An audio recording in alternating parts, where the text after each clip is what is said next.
Stop worrying about homework and start learning with confidence. This is Ask Learn.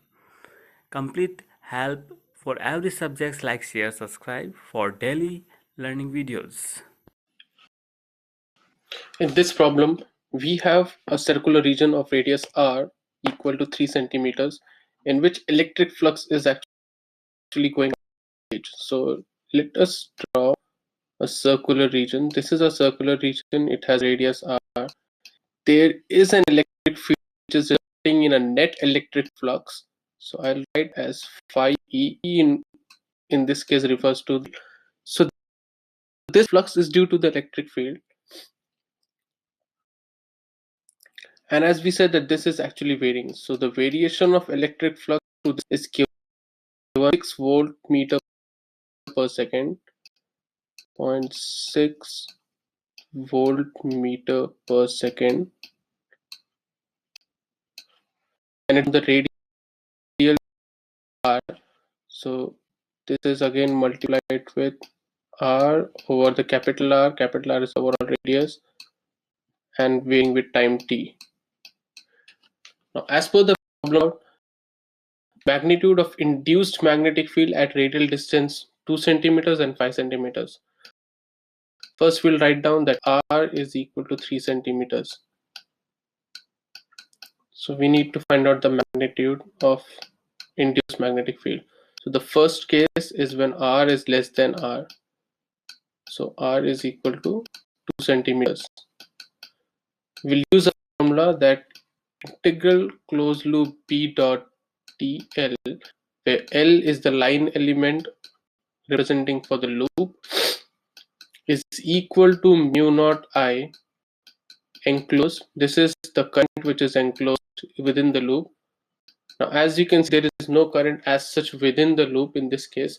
However, there is also another part which is called the displacement current, and we write that as mu naught I d displacement.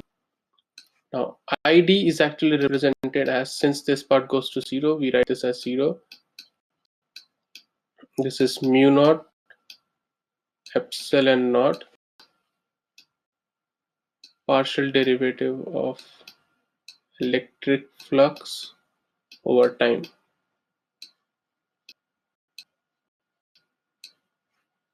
And that's our beta. Now considering, so we need to first consider R is equal to this. We have one small loop which is inside at a radius of R equals to meters.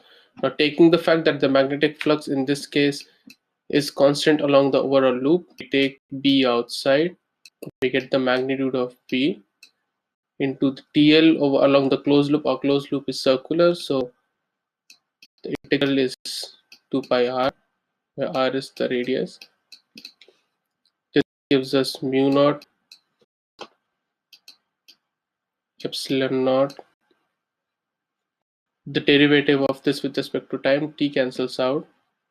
Sorry, we do not call it cancelling, so t goes away because of the derivative. R with capital R. Now, as you can see, R and R is cancelled out, so the value of P that we obtain in this case,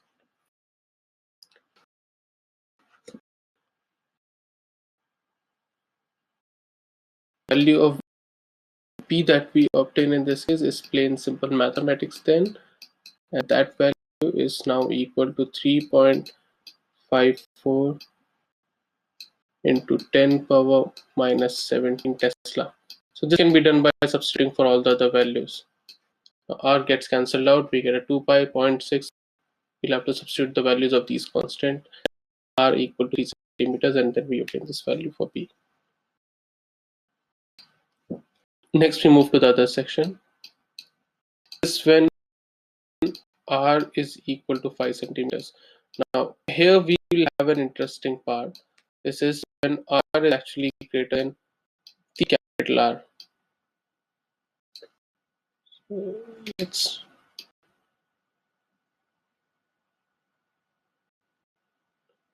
We can draw that neatly.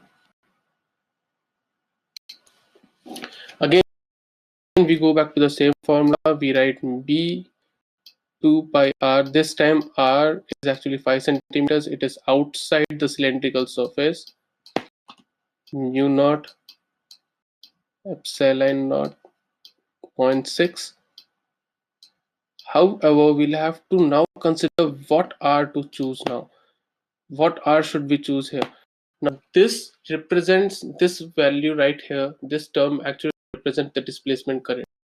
Displacement current is purely due to the change in the electric field flux, and since the electric field flux exists only in this region, so we should also remember that the electric field exists only within this region, which has a radius of capital R. So R can only go all the way from 0 to cannot go beyond that in this case. So this means R over R is just equal to 1, and we get the total net maximum change in magnetic flux, electric flux. So sorry. In this case, we will be using, so unlike the previous case where the R gets cancelled out, in this case we won't have that. R will actually be important, and so our solution will be mu naught epsilon naught 0.6 divided by 2 pi r. This is actually equivalent to saying, now we can also study the whole case by assuming that this is a, you can also assume that this whole structure is actually field. And if I want to find out what's the magnetic field outside, I'll consider the entire current which is flowing through the wire, which is only limited till the surface of the wire. But if I want the magnetic field which is inside the surface of inside the wire, I'll have to consider only that part of the wire which is inside and carries a. So and solution for this is now 2.13 into 10 power minus 17 Tesla.